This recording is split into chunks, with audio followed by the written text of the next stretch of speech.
Well, hello, truth tellers and dirt diggers. Welcome back to another episode of I Swear I'm Real, the podcast where we discuss the non-cisgender and transgender experience. I'm your host, Alex Vaughan. I use they, them pronouns. Before we get started, I want to give a shout out to our sponsors over at Out Front Magazine. They were founded by Phil Price in 1976, and since then, no other queer media has served the LGBTQ community with such dedication. So go check them out on outfrontmagazine.com. They are located in Denver, Colorado. Hit that donate button and send them some queer love. We love that.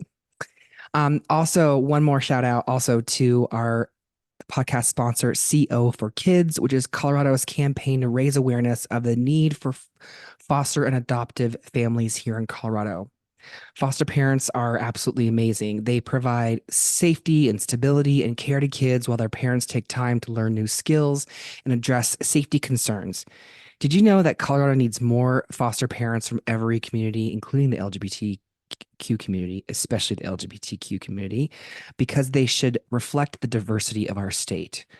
LGBTQ plus young people are overrepresented within the foster care system and need affirming families that provide them with the freedom to express who they are. A foster parent can be anyone 21 years or older who is ready to make a difference in the life of a child or youth, and all people are welcome. So learn more about becoming a foster parent at coforkids.org. That's CO, the number four kids, KIDS .org. O-R-G. And with that, today, we have Benji. Benji, welcome. Hello, thank you for having me. Of course. Thank you for being here. Um, this is like we talked about before we hit the record button. We're highly produced podcast. That's my wife's line. Um, where would you like to begin? What would you like the listeners to know about your awesomeness? Well, to start with, my name is Benjamin Cooper Davis. I actually chose that name because my old name, my initials were in alphabetical order, which I thought was really cool. So BCD, so it's Benjamin Cooper Davis. I'm a Southern transplant. I'm actually from the Southern Bible Belt. I was born and raised for about 30 years. I moved here with my trans sibling in September of 2021, I think is when we made it to Denver. And I've been here, what is that, almost 2.5 years now. It's definitely a big difference, but a lot more welcoming and a lot calmer than what I'm used to. So that was reassuring for sure. Yeah, calmer. That's a word for sure. Yeah. Um, tell us about tell us about 5-year-old Benji. I'll just start Man, there. 5-year-old Benji, and looking back, I can honestly say little dude was going through it. I honestly think that's when I had my first, I don't know, understanding of gender was probably when I was around 5 or 6. I was raised with mostly male relatives. Like I have two uncles on my dad's side. I have three brothers and a sister, but I'm older than all of them. And then I have two cousins who were almost raised like siblings. And so, I wore their hand-me-down clothes and I played outside, but 5 to 6-year-old Benji was also going to be starting kindergarten soon. And so his behavior had to, reflect the gender that he was assigned at birth, Mm, which unfortunately was female. So, climbing the trees, playing in the mud, playing with your little Hot Wheels in the dirt. What else did we do? I couldn't even, honestly, we rode our bikes down in a road and played with all like the neighborhood kids. And then being from the South, and playing outside, you don't want to run all the way back home to like, use the facilities and mm, such. And so 5-year-old Benji got his first introduction to gender and why little girls, don't use the facilities outside, especially in front of other people. We are no longer going to wear the blue jeans or the blue jean shorts with the, I think it was Ninja Turtle and Batman t-shirts. We have to brush our hair, we have to cross our legs, we have to I had to eat a certain way. I had to, when dinner was over, I had to start learning, the female traditional chores of when dinner was finished. We cleared the table and we did the dishes and stuff like that, while the men folk went and I guess unbuttoned their pants and just stretched out and napped. So yeah, 5-year-old Benji got a shock whenever he entered the public school system. My entire childhood felt almost upside down and backwards. I Mm. didn't understand the types of friends that I was expected to have, like the girlfriends who played with the dolls or pretended to ride horses or whatever it was we did at recess. I wanted to play kickball or football or with my little race cars and stuff like that. So I was very confused because I had always done everything that my male relatives had, and I never saw myself any differently, and they never treated me differently. Hmm. So yeah, starting school definitely began my dysphoria and my anxiety, but at the time, obviously, I didn't understand that that's what was happening. Um, I would get invited to like other little girls' birthday parties and stuff. And I mean, I didn't know what to bring as a gift because I would have wanted a dump truck or like a bat and a ball or like a tricycle or something fun, but they wanted glittery, shiny, sparkly things that smelled like flowers. So I tried my best all through school. I started when I was actually 6 because of how the cutoff date worked. Um, and so I just kind of watched what other little girls did and tried to act that way or dress that way. And it was just awkward. It was, like the mess because I had really curly hair. And so it was like the messy curly fro. And then I would try to have on like the pink, whatever was in style, Barbie wise or Disney princess, but it would have dirt and stuff all over it because I didn't stop, doing what I knew, which was Yeah. climbing trees, riding bikes, playing in the mud. So I also around that age no longer got to do the things that like my dad would take my brothers to do. In the South, going to deer camp during deer season is just this big thing. Apparently now they've even made it a school holiday, so you get out for the opening day. But Oh.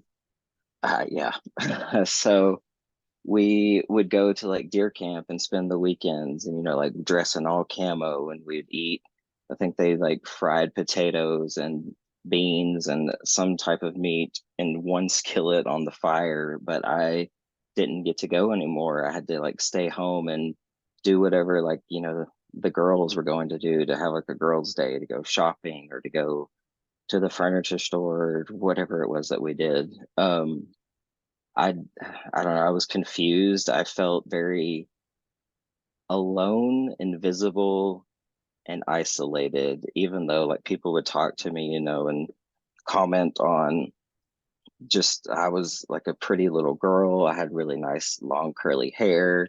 They liked my brown eyes. I had a nice smile.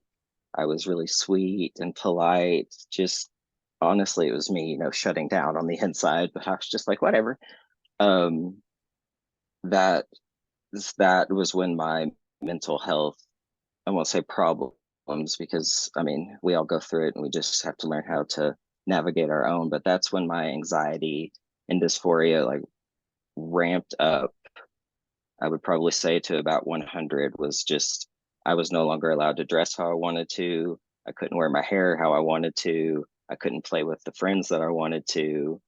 I had to, wear the Sunday school dresses to church now. I had to, cross my legs in the pew. And it was a lot because I was born in 91. So I got to go through all of the 90s and early 2000s when the friffle and the fluff was really big, when you had to wear those, I think they were like the ankle socks that had the ruffles to church. Yeah. Yeah. Yeah. I had those in almost every color.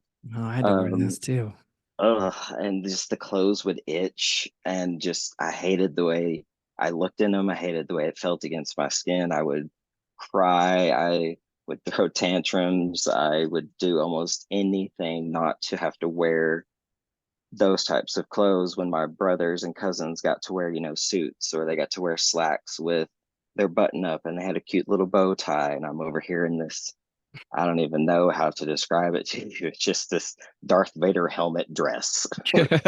And so yeah, 5-year old Benji got a wake up call to how, women, especially in the South, they're supposed to learn to behave and act. That they start young. If you're, I guess, old enough to go to school, you're old enough to learn how to be a little lady. So that was the first few years of my life, was not understanding how I could do all of this stuff and be happy and nobody batted an eye. And it was just like overnight, okay, no more. We're not going to do it. End of discussion. We're just going to smile, cross our legs, and, wave. Yeah, that really real space of like the white supremacist dominant culture, heteronormativity, like Southern lady, you will look this way, you will act this way, you will, and it just, even I think, we talk about even for cisgender people, it like all these, heteronormativity hurts everybody, but the expectations are takes away joy. Yeah, it takes away dreams, that's for sure. Just Yeah. pokes a hole right in that bubble. Um, and that's another thing I don't think I mentioned, which I meant to. I'm from a very small southern town. I'm from it's actually called Friendship, Arkansas. It's Okay.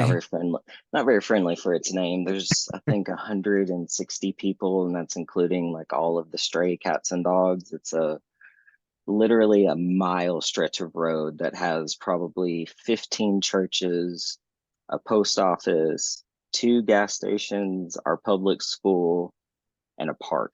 And that, Wow. I mean, that is it. And then we have a historical landmark, which is, of all things, a jail cell. Mm. It was built in like the early 19, I think 19, maybe late 18. Anyway, it's actually beside the church that I grew up going to, because we would always think it was so fascinating. I want to go look at it after the services were over. But yeah, like everybody knows everybody. Like I could have sneezed in 10th grade and my grandparents would have said gazoon tight when I walked in the door, because it just would have traveled before I even made it home. That's I'll get to that in a minute because it has a lot to do with the coming out story. But Oh, okay. We're here for it. oh yeah, so there's 160 something people with 13 to 15 different denominational churches for a 1 mile stretch of road. We all know each other. My family at one point was like the second biggest family in the town. So much so, like, I'll get real southern for a minute. Granny had her about 13 siblings, and then grandpa was an only child. And my granny and them moved from Oregon to Arkansas, and back and forth a couple of times. And grandpa met granny and was like, "Yay, not my cousin." And so Oh, that's kind of that's okay. kind of how that happened. Was dating was difficult. So yeah, everybody was related. Everybody knew everything about everybody. Church and religion and just fear of damnation ruled our Mm, community. It was like at the forefront of everybody's mind when it came to scandals, if you will. And, coming out as any kind of queer in a small town is a scandal. yeah. I'm sure I was talked about in the beauty shop. It's fine. Um, but just growing up there, and I also didn't mention it's an all white, religious, conservative, mostly Trump 2020 flag still flying, mind you. Mm, I am of Hispanic and indigenous descent mixed with some Irish, so that's where I get a lot of my color. And I can say that for a long time, I was the darkest person in my town. okay. Um, so just there's that expectation of the South, there's the expectation of just white people are better than everybody, and that's how we were raised. My first exposure to other cultures, honestly, was college, and I'll explain why. My graduating high school class had 30 students in it, and we were a big class. I think we were one of the biggest classes. But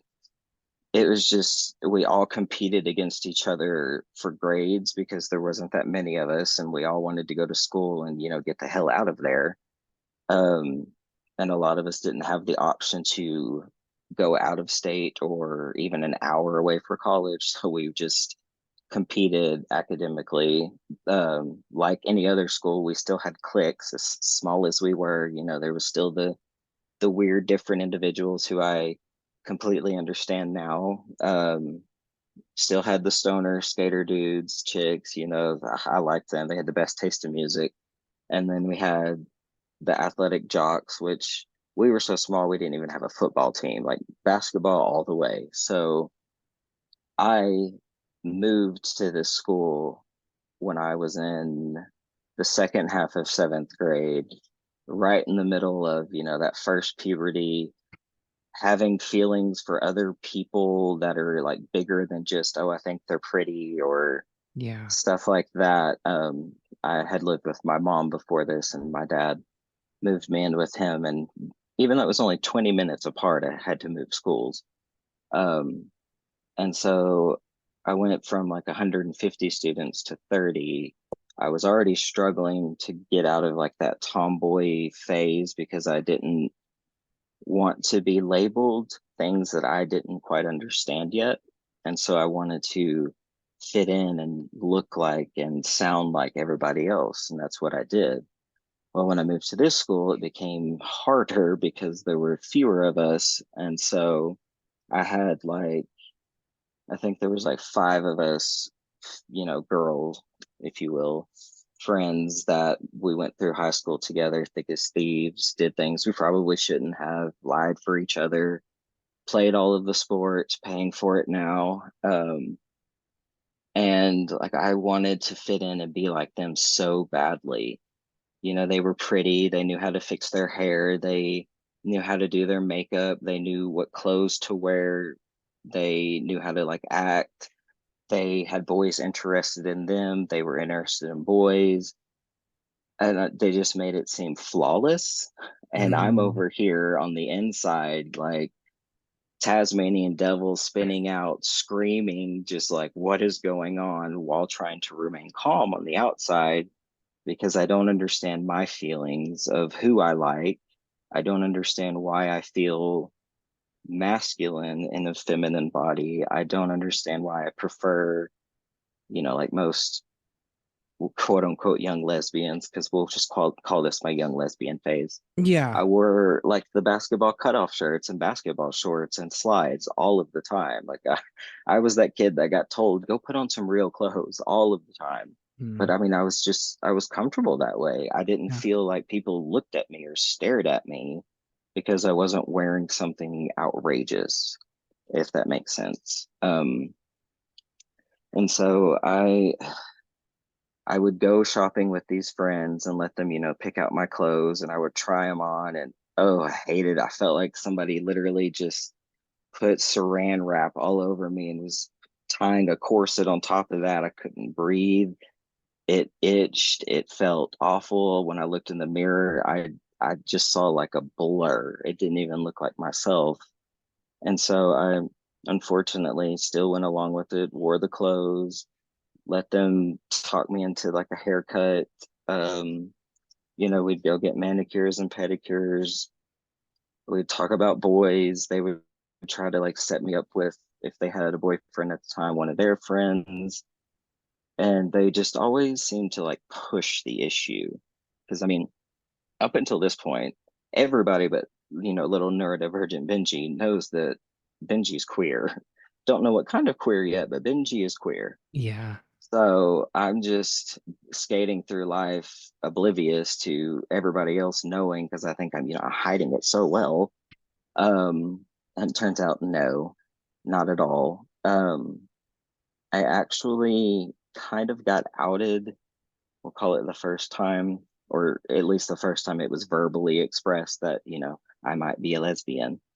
Um, I was 16 in high school, and we were on the way back from a basketball game, and I was riding the bus, And even with my tiny little small class, I still managed to have a girlfriend who wasn't from the school. We weren't related. We checked. It's like the first thing we did was, where are you from? Who's your family?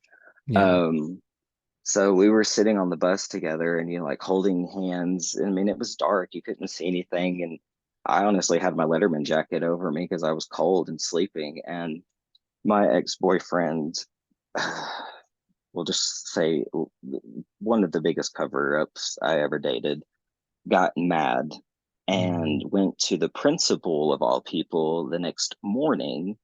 And so we had a meeting with me, my then girlfriend, the principal, my basketball coach, and then both sets of parents got called. Their parents were called, my parents were called. And we just played it off because, I mean, up until we Ugh. started, like dating, 'cause I don't know what you call dating when you're that age, we were best friends. And Yeah. so, I mean, we just played it off like we were just best friends. Like we're like leaned on each other to sleep. Like it wasn't that big of a deal. Like I don't know what they think they saw, but that's not really what they saw. And shortly after that, I like ran to the bathroom and threw up because my anxiety level was way taller than I am. Um, and I mean, I was weird around my family, like because my dad, not my mom, my dad of all people was called to the school. I just had to act weird and just play it off, and be like, I don't know what you're talking about, and talk about like boys out loud. I was like overselling it, if you will, and managed to somehow shove myself back into the closet until I was 18 because I was one of those that turned 18 at the beginning of their senior year.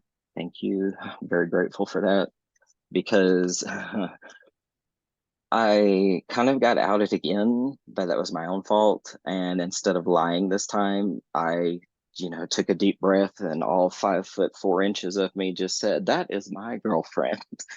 And my dad's facial expression, it didn't even change. It didn't go from like, questioning to shock, questioning to yay, questioning to anything. It was just the same look. So that was like his first verbal confirmation from me that I was in fact queer. Yeah. And he tried to ground me Oh, at 18. I don't know why you would ground somebody for being gay, but in the South, that's what we do.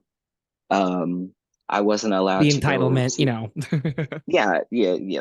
I wasn't allowed to go to sleepovers anymore because, just because I was a lesbian and had a girlfriend, that meant all of my friends and I, did inappropriate things together and all of this other stuff. And then he was like, "Well, I don't know who's gay and who isn't." I'm like, "That's, well, one, that's none of your business. And two, get your mind out of the gutter, you nasty." Like, well, why is just that the first thing people go to when you come out to them, especially when you're still like a kid? Like, if that's what you're thinking about, you're the pervert here.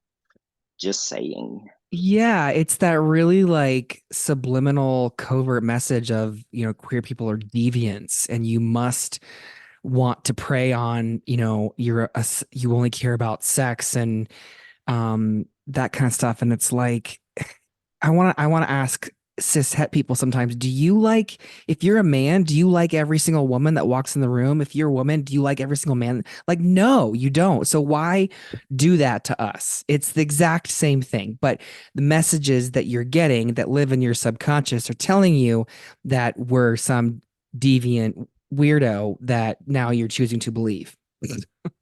Yeah, well, one mistranslation in their holy book, condemned us for the rest of our lives, and all thanks to whoever decided to add their own words in 1940 something. Anywho, yeah, that's like the biggest thing that my family goes to is it's in the Bible. We don't do this and all of this other stuff. Or why would you do this to our family? And I'm just like, first of all, if I was doing anything to the family, I'd be a lot louder and a lot prouder. Okay. Like I'm over Yeah. here trying to keep it hush hush. You're the one blowing through the bullhorn. Like, Yeah. why are you gay? And I'm just like, why are you not?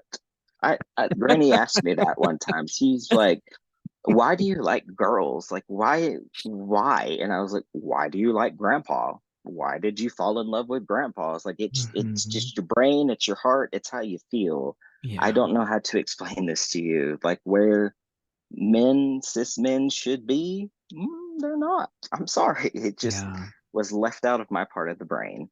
And all of this too, while like I said, going through this first god awful puberty, I was also going through like personal problems. Like I was almost 25, 26 years old before I fully understood like a female's anatomy and like their reproductive system and what's normal and what's not, and like our the monthly cycles that we would have to go through, and like complications and problems that would arise because like in the South we just don't talk about it. Like Hmm. if you become, a lady, or your voice drops an octave overnight and you're all of a sudden a man, you get pulled aside and you're given the PG at best version of the birds and the bees, which my father made my grandmother give it to me. I can't express to you how traumatizing that was.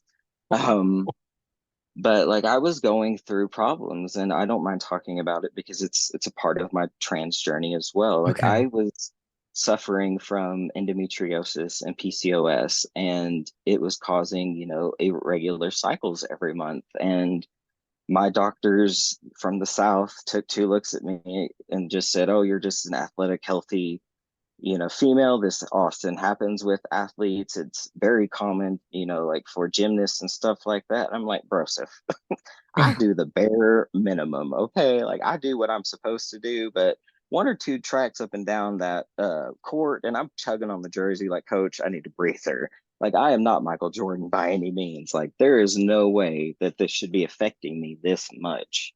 And they wouldn't listen to me whenever I would tell them about like the symptoms I would have during, or how often it would happen, or just none of it. They just, out of sight, out of mind. We're just going to give you some birth control. It'll stop it. It'll stop you. It's fine.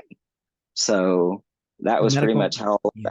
that's how that went. Was they just Yeah. gave me birth control for over a decade. Like I said, I was almost 25, 26 whenever I actually stopped and talked to a doctor that cared more about like what was happening to me than, just brushing it under the rug.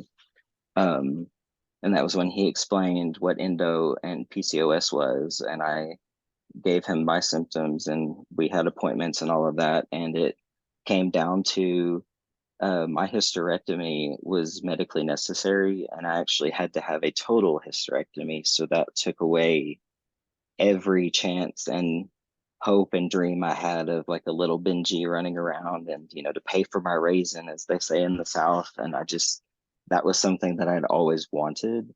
Yeah. I'd even told myself, like, hey, I'm up for being a seahorse dad. Like, I think that's cool as hell. Like, those guys have paved the way because they were brave enough to do it first. And I feel brave enough and I love my family enough to do that if I'm able.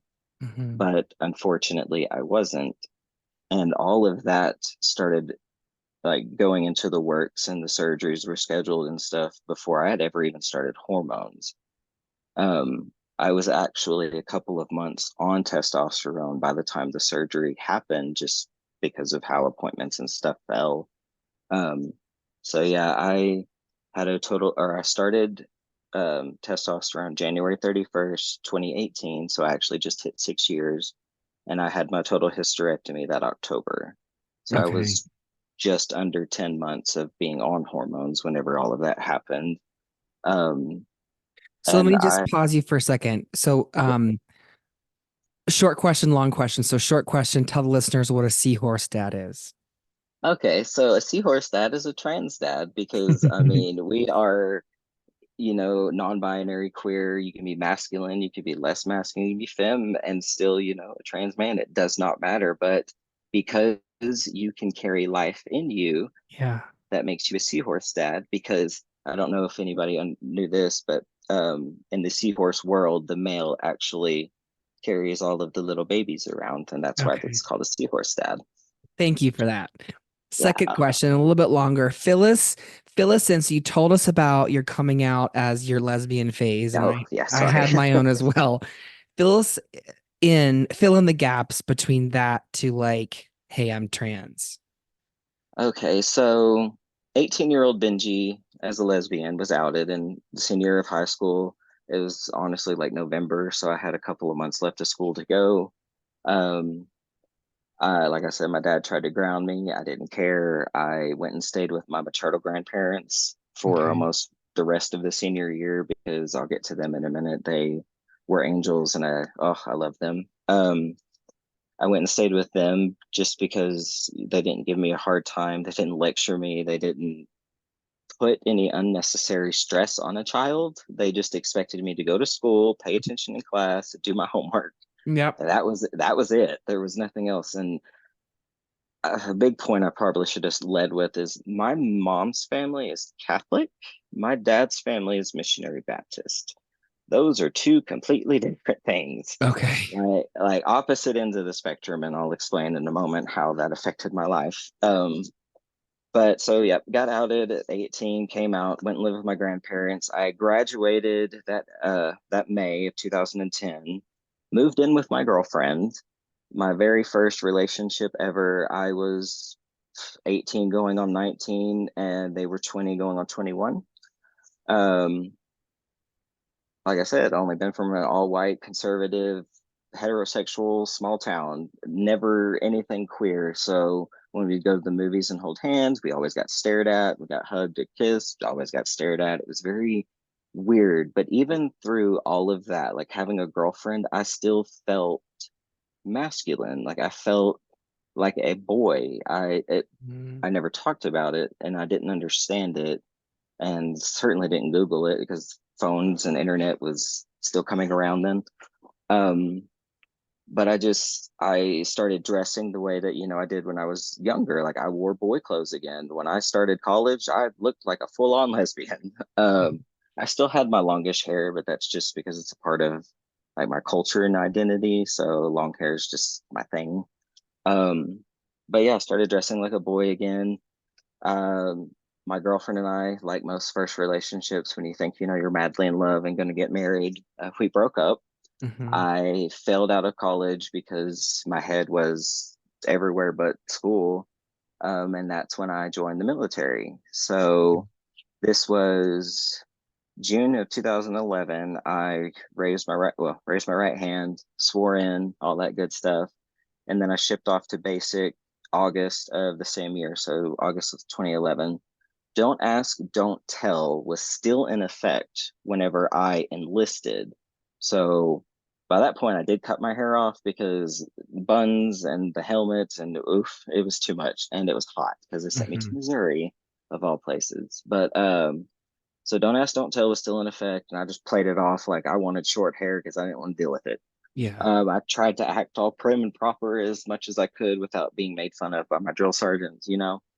And I think it was 2 weeks into 2 weeks into our 10-week training, they appealed, whatever. They took away don't ask, don't tell. So we could openly serve. I remember the drill sergeants coming in, they sat down and they had like a conversation with everybody. The males had theirs, the females had theirs, and the bottom line came down to if you are caught or turned in for harassing anybody because of da da da da da, it's your ass, no longer theirs. So that kind of helped, but at the same time, it almost made it worse because everybody was like, I'm gay and can be, and it just caused problems. I still, nobody knew. Like, I went through as much as I could. I did make friends with another little lesbian, and we knew that the other one was, but nobody else knew. Made it through basic, made it through AIT, came back to my unit. I was in the National Army National Guard, so I was going back to school because I re-enlisted in 2012. Re-enrolled, excuse me, 2012. Went back to school, did the whole guard thing, 1 weekend a month, and the 2 weeks out of the summer, and met my now ex-wife. Okay. So at the time I met her, our daughter was 10 months old. It's actually her daughter with her ex-husband, but I'll get to that in a second. Met them in 2012. She straight her entire life. It was just one of those things that we clicked. We were together, including, marriage and divorce, for 4.5 years. And so Jada, which was our little girl, was almost 6 whenever we separated. And I unfortunately have seen her maybe 4 times since 2016. Mm. And so it was one of those things I had to choose between my sanity or, risk the possibility that I wouldn't get to see my kid as much. And unfortunately, that was the outcome. Mhm. Um, but it was because a lot of it had to do with like I was coming into myself. Yeah. So we started dating in 2012. Sorry, let me get there. So I'm with you. We're good. I got deployed in 2016, and that was like my first. Like I went on orders. By this time, like I knew all of the people I was serving with. We weren't just like meeting each other for the first time. So I was, going off with some of my buddies. We were going to be gone for about a year. Um, we had to go to a military base in Arkansas. It's called Fort Chaffee. Interesting fact, that's where Elvis Presley did his basic training. Oh, Um, he's actually like memorialized in the barber shop that they still have up and running. Moving oh, on. cool. Yeah. So we got sent there for a couple of months in 2016, and then we got sent to Fort Hood, Texas. Well, by this point, I've had a lot of time to myself. I've had a lot of time to journal. I don't have like the normal responsibilities of I was working a full-time job, going to school full time. I was married. I had a kid. And then, the deployment literally stopped all of that. Um, and so like I was journaling more to stay out of my head because I knew how my anxiety was. Yeah. I was talking to other more masculine lesbian soldiers, if you will, who we just had a lot in common as far as mannerisms and I guess our ways of thinking. We weren't the quote unquote traditional lesbian. Um, and so like we just sat around for hours and we would just talk, and that's when like the term transgender it was one Mhm. of the first times I ever heard it. And like I actually Googled what it meant Yeah. to be like what does it mean to be a girl but feel like a boy? And that was when, transgender popped up on my phone for me to watch videos, read articles, and all of this stuff. Because before that, I'd only had the word. And I just wanted to know if how I felt matched that word. And it Mm. did. And so, like, a light bulb went off, and like, I was Googling, I was staying up way past lights out. I was deadly tired the next day. I didn't care. Like anytime I could, I was reading, I was watching YouTube videos, listening to other people's stories. That's how I met a lot of people that I follow on social media. They're like 10 to 15 years in now, but like at the time they were just starting. Yeah. And so it's crazy to think about all of that. So that was 2016. I had actually mentioned to my ex-wife about how I felt. Like I didn't understand why I feel like a boy or a man, and I'm not. I have these thoughts all of the time, and I have these inner feelings that I can't explain. And it was just like one of those. I already left my husband for a woman. I will not be married to a freak. And so I was like, okay, back burner, I'm just gonna throw that away. So that's what I mean by the deployment allowed me time to myself to research and talk and think and all of this good stuff. So 2016, I realized, okay, so this is starting to make sense to me. Um, Unfortunately, in the middle of my deployment, I was in country in Kuwait for 3 months. I worked as an all-wheel vehicle mechanic, so I was climbing up on something that's probably the size of a dump, one of those trash trucks. And I fell off of it, and I landed just right and messed up a whole bunch of discs in my back, and so it disqualified me from finishing. So I got sent home. Mm. Well, by this point, I'm separated. My divorce is finalized. I'm starting over. I'm living in Little Rock, which is probably about an hour north of like my small hometown. I didn't go back after my deployment because I wanted a more progressive environment, which Little Rock is probably the only blue part of that entire state. Okay. So it allowed me more freedom than the farms and the country and all of the good jazz down there. And so like I met more queer friends, I met more queer people, whether they were trans or they were gay, they were bi, they were lesbian, they were pan, they were non-binary, or they were trans but without hormones. Um, Yeah.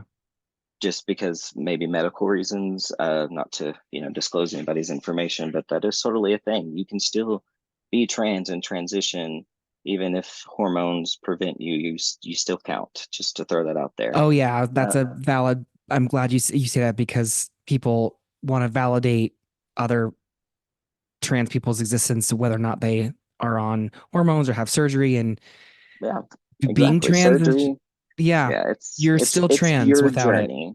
It's your Yeah. journey. It nobody else's should define yours. So don't be like me and waste the first year and a half wishing that your beard and all of this good stuff would happen, because I'm grateful I have what I have, but I'm also glad that my hair on my head hasn't gone anywhere. Because that's been my main thing. Was just, please, I don't have the right shaped head to be bald. But anyways, back to the story. Sorry guys. So I'm back in Little Rock. I'm starting a job. It's like my first job after all of the military stuff. I can't even, I think of transition and detransition. I have to think of my military terms. We pre-mob and then we demob, and that's like when you come out of like your deployment and your job and all of that, and it's no longer like every day, all day. So I'm trying to get out of, this weird sleep schedule that I've been on for almost a year now. And mind you, Kuwait was 9 hours ahead, so it took me days to get back. I started going to the VA to talk with like therapists and psychologists and psychiatrists and all those people that they offer. And I will say that I probably lucked out as one of the very few that my therapist also happened to be the LGBTQIA plus coordinator for the VA healthcare system in Mm, Arkansas. And let me just say, if something goes wrong, you want her on your side. yeah. And so I started therapy with her um, at the end of 2016. So I was pre-T, pre-surgery, pre-coming out publicly. Yeah. And so I was with her up until we moved. That was probably the hardest relationship for me to let go when we left. I was like, but my therapist. Yeah. So it's like I don't want to have to start over. Oh, hey, Uh, good therapist is hard to find sometimes. right. There's just very few that just get you. I could lose my words and just look at this woman and she would know exactly what I said.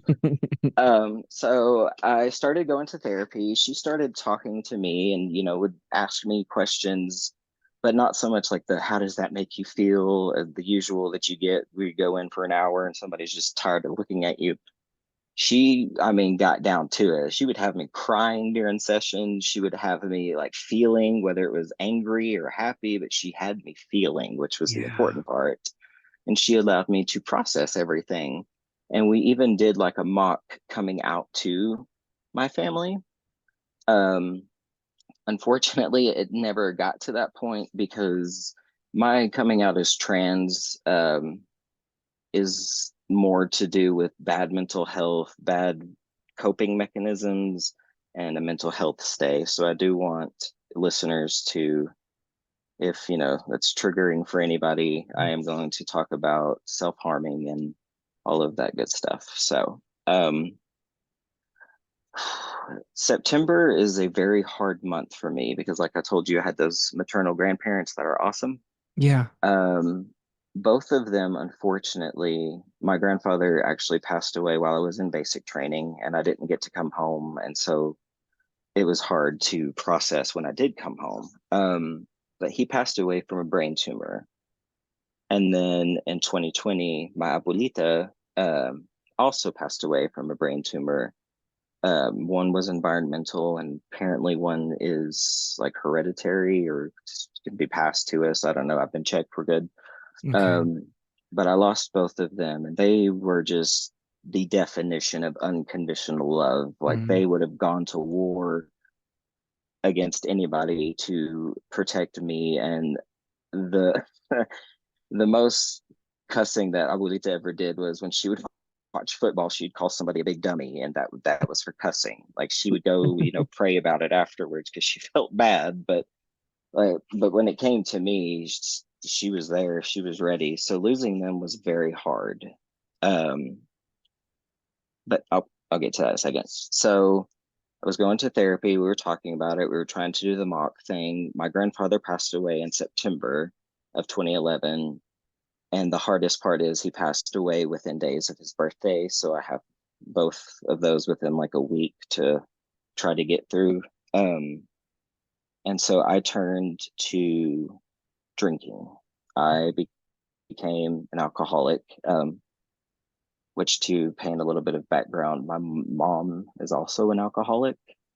And so it was one of those, like, I swore I would never do it, but at the same time, I watched it make her feel better. And so I started drinking a lot.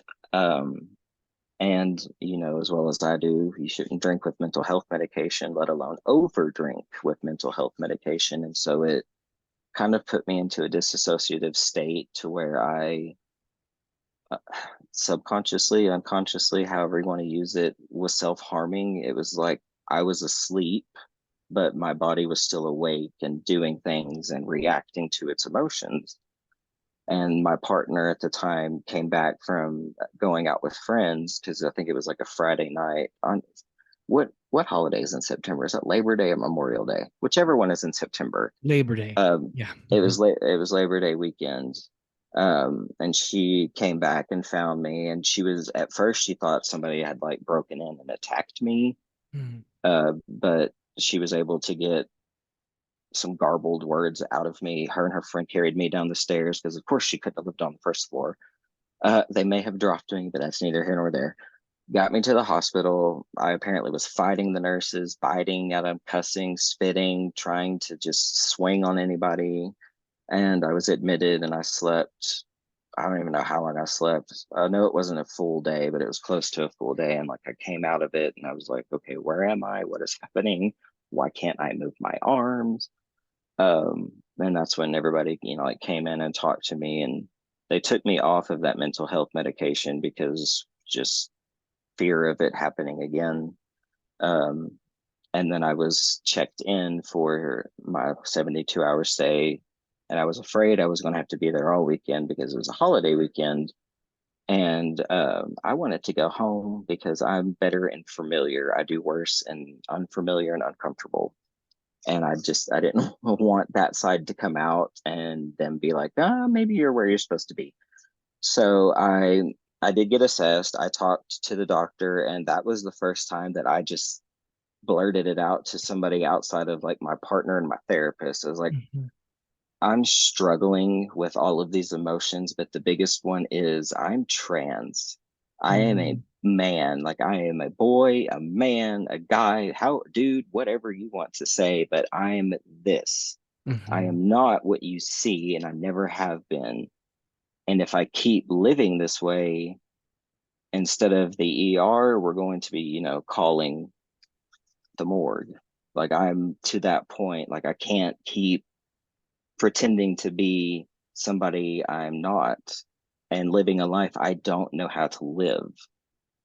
And my doctor, surprisingly, being an old crusty white fart, was very supportive and very reassuring, and just kind of helped me see things from, I don't know how to describe it, but like 3 years down the road from that moment, and was like painted me a picture. And we talked for a good half hour to 45 minutes, and he let me go. He didn't make me stay. He let me go. So my partner came to pick me up. And because of how coming out as lesbian went, I didn't want a face-to-face conversation with my father or immediate family. And Mhm. so I did, like, most people do, made a video and posted it on Facebook. Yeah. And I pretty much said, my name is, this is who I am. This is what happened this last weekend. If I continue to live this way, you will not have a friend here, regardless of who you think I am. Like, I will not exist anymore. Like, you will be mourning somebody when you could have been loving them and just supporting them. Mm. And I mean, like I said, I just hit 6 years. It probably took 4.5 to get to a normal point in my family, to where they call my grandparents call me Ben. I'm not, I think that's just like an old people thing, but yeah, they call me Ben. Um, they try to say he as much as possible, so they just say Ben as often as they can. Occasionally, she will slip out, but they said to not hold it against them. They're just old and senile now. Um, My dad has come around. We actually did a documentary together for my friend's thesis to get their master's. They had to produce a documentary, and it ended up being about, you know, like growing up in a conservative South with a semi-conservative family, because they have come a long way. I will give them that. What it was like, in the small town of one color, 30 students, being queer. And my Yeah. dad has never really openly supported um, my transition, not because I don't know if it's because he doesn't fully accept it because he says he does, but you know how it goes. Actions speak Mhm. louder than words. Yeah. But Yeah. that was the first time he ever really got involved. And I mean, he got emotional. He cried on camera in front of people he had never met before, and, told his story and what it was like from age 5, because we did both agree that by age 5, we knew I was different. He saw it and I felt it. Mm, And he just yeah. talks about what my life was like and then what it was like for me to come out to him, because I was his first born. My parents were young when they started their family, if you will. My mom was still a senior in high school. She was 18. My dad was graduated and already got out of his army training, and he was 20, I think. And then I was born. They were together till I was about 18 months, and then they had the good sense to part ways because Catholic, missionary Baptist, two Yeah. very different things. Yeah. Oil and water. So, yeah, they parted ways. I was the only one that they had. And so I have two brothers with my dad that are younger than me, and then a brother and sister with my mom that are younger than me. And so I, quote unquote, like to be called the test dummy child. They like to see what worked with me. And then eventually, by the third kid, they had it perfected. So I was his only daughter. That was the hardest part for my dad to hear it. It's not real unless I'm standing in front of you and you hear it come out of my mouth. Like if I text it to you, no, it's a joke. If I make a status about it, no, I'll come around, it's a phase. But when I verbally express, hey dad, I'm trans, that's when like his world apparently just, I don't know, dropped, collapsed. His dreams and expectations that he had when I was, how did he put it, born, like they were just gone. And I'm like, I mean, they weren't going to happen anyways. Like a lot of the surgeries that I needed had nothing to do with being trans. Like they were medically necessary and Right. could have been prevented had you taken me to a doctor who knew something. So if you wanted grandkids, I mean, you weren't going to get them from me regardless. Like it just was not going to happen. Right. And so you can't use that one. Like that just no. That no. Sorry. But yeah, he talked and said things that I'd never even heard him say, or knew that he felt. And he just, it was the first time I heard him say Benji is normal, because he had always said, I want normal for my child, or what society deems normal, because I don't want their life to be more difficult than it already is. It wasn't just Mhm. the fact that I was queer or that I was trans. It was my life was going to become more complicated in an already complicated world. And so that was hard for him.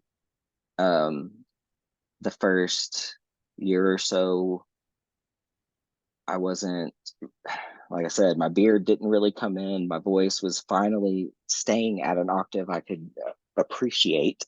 Um, but I still kind of looked, I called it my limbo phase, where you're in between when you start to about 2 years. I called it, yeah, Malembo. So they would still say she, they would still call me my dead name just because they couldn't see it yet. Mm, Um, but now, I mean, there is no denying it. Like if they call me she in front of, family friends now, I just do the whole drinking thing, drinking symbol, but I don't know what they're talking about. Who's a girl? But yeah, it's yeah, like so now that it's it's such see it that to believe it. yeah, like transness is invisible, really. But I mean, because it's our spirit, it's our essence of just who we are. But people are like, no, no, no, we need proof. We need you like documentation and surgeries. And then even if that person's allowed to do that and to get there, and it's like my whole thing is if you don't know yourself, it will be impossible for you to understand the trans experience. Yeah, Impossible. exactly. Oh, it's I was underprepared. I'm not even gonna lie. All the Googling I did, the YouTube I watched, just everything that I thought that I was prepared for when I began my journey. No, I did not study hard enough, boss. The emotional roller coaster, the change in appetite, the change in like strength. I I'm that kind of guy that, like you're joking around, like, hey, and you just kind of like lightly punch your friend's shoulder, like, what's going on, man? Yeah, apparently I was hitting harder than I thought I was. I was like, I'm so sorry. Whoops. Uh, yeah, my body structure changed. Clothes that I had always worn, that were even masculine clothes, had morphed to my old body, so they didn't fit right anymore. But it was definitely the biggest thing for me was the mental and emotional experience. It almost took me up until 6 years to fully come to terms with, I guess, my trans journey. I've heard you mention before, talk about like grief and how it's different for everybody. And it's not always like a sadness grief either. It can be just however you process your grief.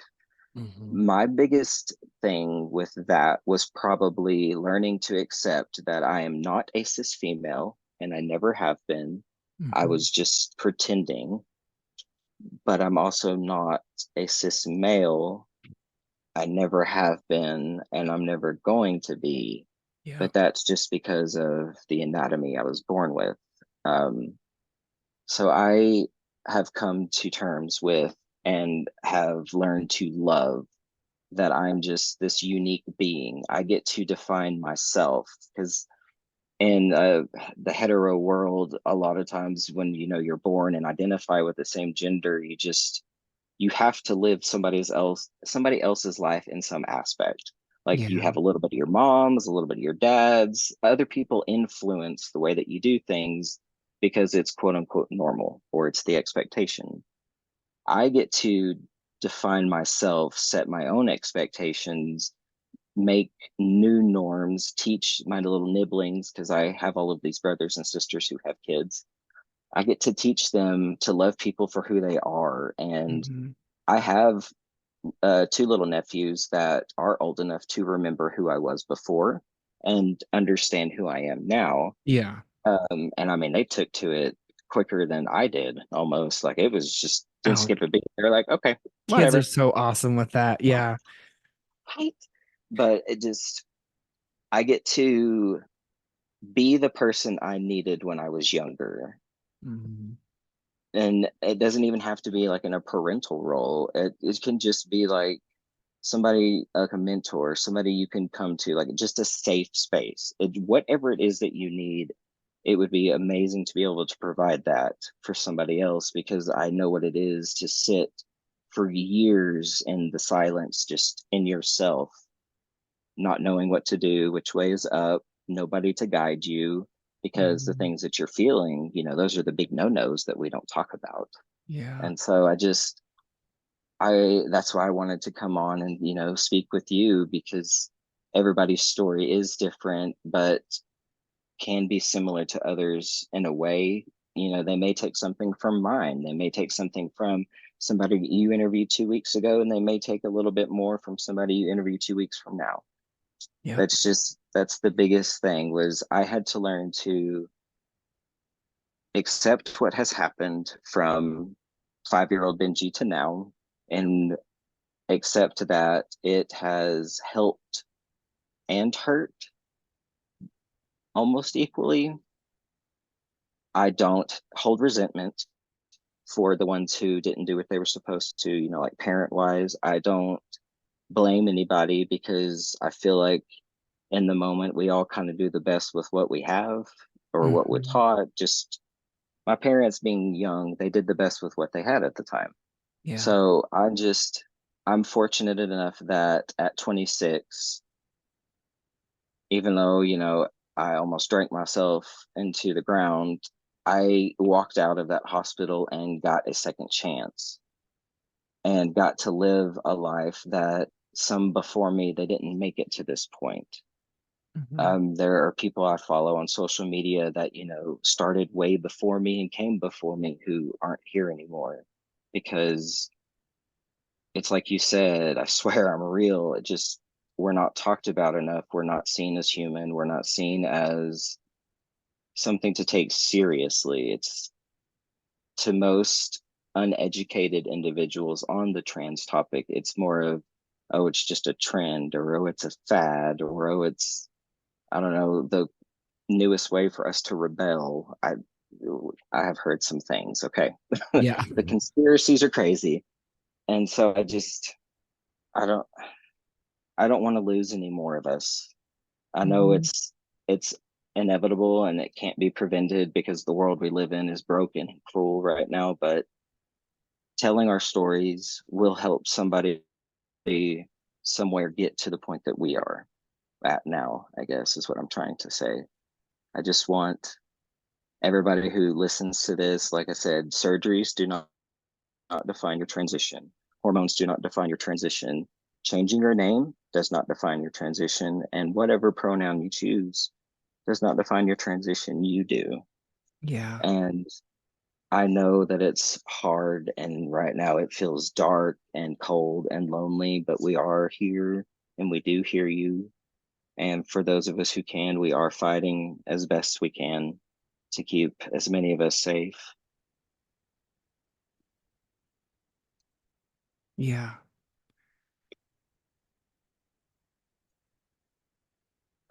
It's a lot. Hmm. I haven't lost any trans friends, but I have lost queer friends. And it shouldn't be that way. Somebody's life shouldn't be cut short because they felt unheard or unseen or unloved. But I mean, it's happening every day because somebody in a position of power or authority or in the spotlight says something and it's the right thing at the wrong time. And I mean, that's it. That turns off somebody's light forever. And I mean, it doesn't come back on. And that's something I don't feel like a lot of these politicians right now understand. Our way of life, our way of surviving and coping with what we've been given is not up for debate. It shouldn't be how you win a vote. Like we shouldn't be separated from the rest of your quote unquote Americans and people of the country. Like we're human just like Bob and just like Susan and just like Bill. Like we're just going through something, it's our own battle in our own mind that literally does not affect your life in any way whatsoever. That's one thing that I will say. Probably the only thing I try to say to people who have hateful comments on social media is, out of the last 6 years of me taking HRT, has that prevented you from paying your mortgage or your rent or your car payment or your phone payment or buying groceries? Before today, did you even know that I was on HRT? No. It's HRT, literally, but listeners, stands for ah, hormone replacement yeah. therapy. Sorry, I should have led with that one Oh too. no, that's Hormone my job. replacement. It's all good. So yeah, they see it, they get mad about it, they don't understand enough, so they just start ranting and raving. And oh man, I'm used to it in the South. And what I meant by when I moved here, it was a lot calmer, even though there's probably a million more people. I'm not looked at funny when I walk down on the sidewalk and I have like a queer related t-shirt, or like I have a visible queer tattoo. It literally says "Don't dead name me." Mm, Um, hmm. like oh, I always forget I have one on my calf muscle too. It's one of my early lesbian tattoos. It's like a rainbow peace sign from back in the day. But I mean, in Arkansas, like didn't want to take my shirt off to go, to the river or out to the lake, or when I would go on a beach vacation in Mississippi or Georgia, Alabama, or wherever it is I'd go, I'd wear a tank top because I didn't want somebody to see my scars, even though they're not that visible. But you can still, if you're really looking, you can see them. And for whatever reason, there are individuals who just really look like they have made that their life's mission. I wouldn't feel comfortable wearing just even my bathing suit trunks because, like most cis men, I would have to insert my own little package in there. And Yeah. who wants to swim around with a piece of foam just squishing water in and out of it? Um, so yeah, I couldn't enjoy myself down there. And then recently, Sarah Huckabee Sanders was elected the first female governor of Arkansas. But for listeners, those who don't know, Sarah Huckabee Sanders was a big part of Trump's office administration whenever he was president. So you can just imagine the wonderful things she's doing for Arkansas right now. Yeah. One of them was to lower the child labor law to an ungodly age, I might add. I think it's like 12 or 14. Like you can put your kids to work now, and there's nothing anybody can do about it. Oh my Um, gosh. we're taking out all of the important stuff in school because critical race theory. Um, and then, yeah, just uh, off the wall Southern conspiracies is all I got for you. But I had to get out of there. It was getting bad. I mean, the bathroom laws were introduced and passed. People were being attacked. I had trans friends who would go out with their friends to like bars or clubs or just an evening out with, friends, and they were getting like drugged. People were trans watching, if you will. And it's like I said, people make it their life's mission to pick out individuals who are not cis or normal. And I mean, they were drugging them, hoping to get them alone. And it's just, I, I, I was afraid to go to Walmart.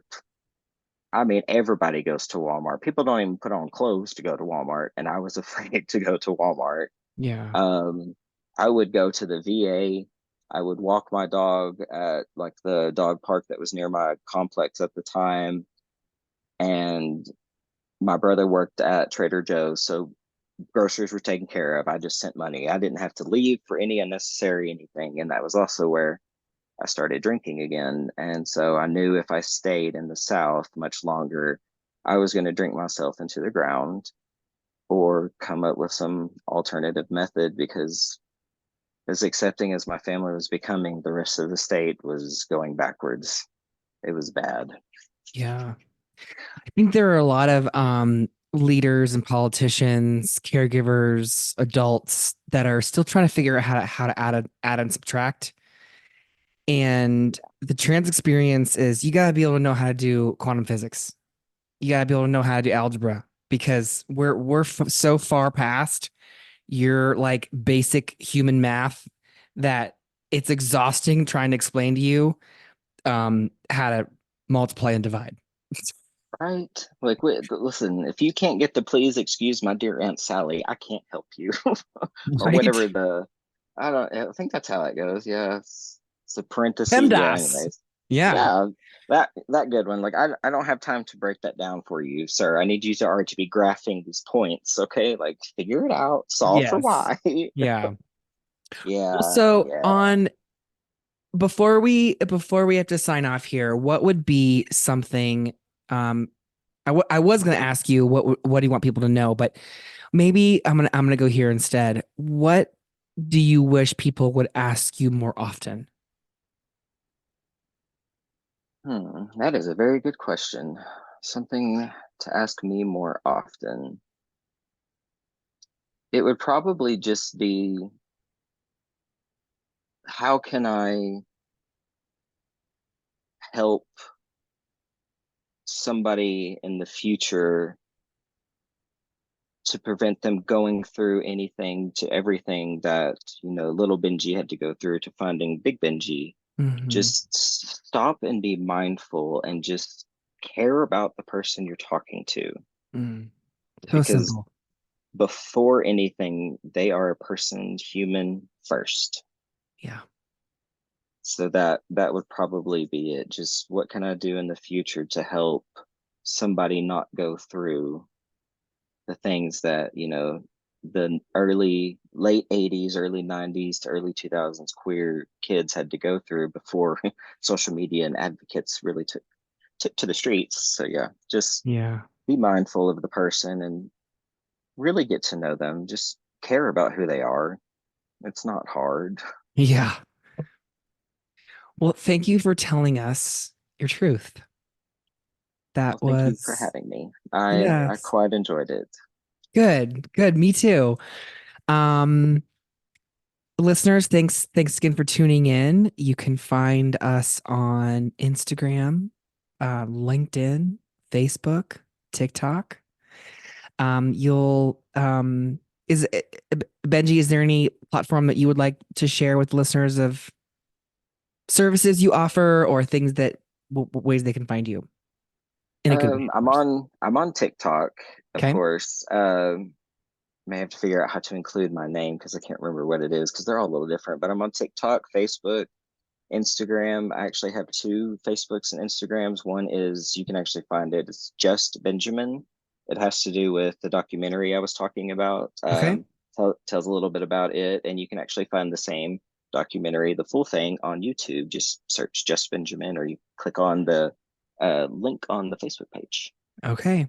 I will include that in the bio description here in the podcast. So thanks again for listening, everyone. See you next time.